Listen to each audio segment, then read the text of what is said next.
Hey everyone, Carlo here. Welcome to my watch vlog. And for today's episode, I'm going to share with you and unbox a Seiko watch that really had me at hello. It is one of the first Seikos to grab my attention, pull me in, had me smitten, had me asking questions, and I really wanted to own one.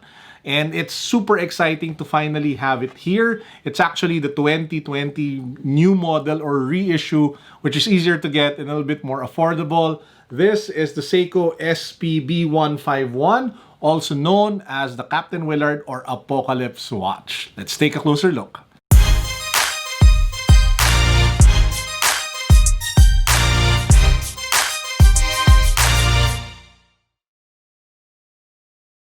For anything, quick wristwatch check. So I am wearing the G-Shock Cassie Oak.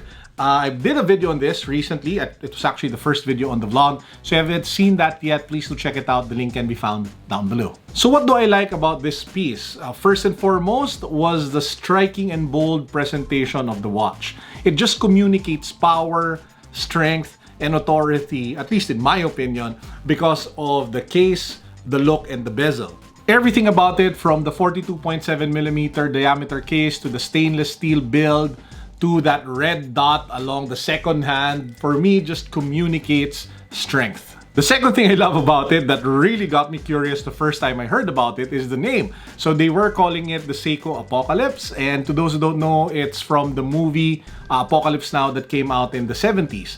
It was worn, the watch was worn actually by Martin Sheen. I don't think it's like the official name of the watch, but I think because of the association, that's what a lot of people and Seiko fans call the watch. Now, it's not every day you find any item or product called Apocalypse, and when that happens, man, and again, that striking look, everything just comes together to put forward a very bold, courageous, and strong presentation.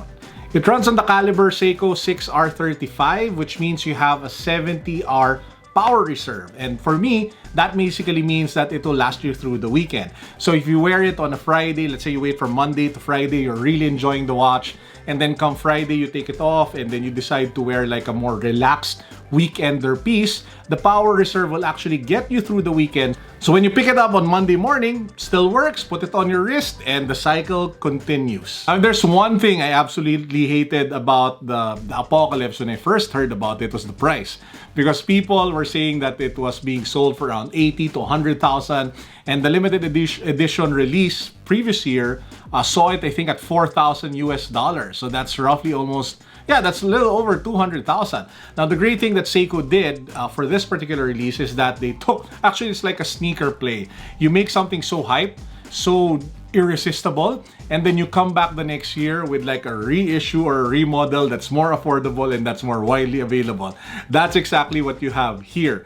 Now, this one didn't go through the same process. It has minor differences, at least in my opinion, but the awesome thing is it is so much more affordable. From what I've seen, I think it will sell, or it sells for around 6,000 to 8,000 on the Seiko Philippines website. I'll link it down below just in case you guys want to pick one up. And I know that's still a lot for a watch, but if you compare that to the 200,000 price point from before, big improvement. But again, please do take note, it's kind of unfair to compare both because the limited edition had a different way of manufacturing, and it did really command a higher price because of the overall quality. Now, in the Philippines, we currently have the SPB151, but there is another model of this which features a more militaristic green color. Let me just check if I have the reference number correctly. It's SPB153. I'll put a picture somewhere here so that you guys can see it. And if you want a different take on this particular watch, then you might want to go for that one. It's a little bit more modern, especially with all the hype on, you know, military vibe and camo stuff. That one, though, if you ask me, kind of references even still to the Captain Willard character because he was a military man.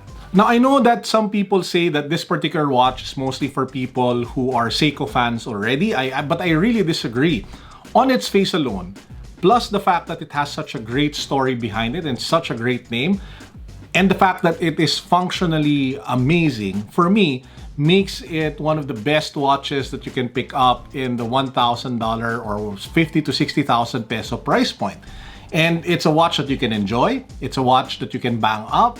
It's a watch that's a conversation starter if people ask you about it. It has a great story to tell.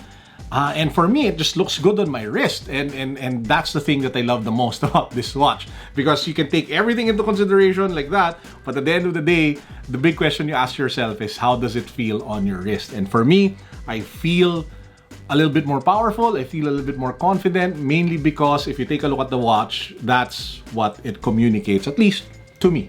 And that wraps up our closer look on this piece. Which one do you guys prefer, this one or the green one? Let me know in the comment section. I would love to hear from you. This is Carlo signing out for my second watch vlog. Super excited to keep this going.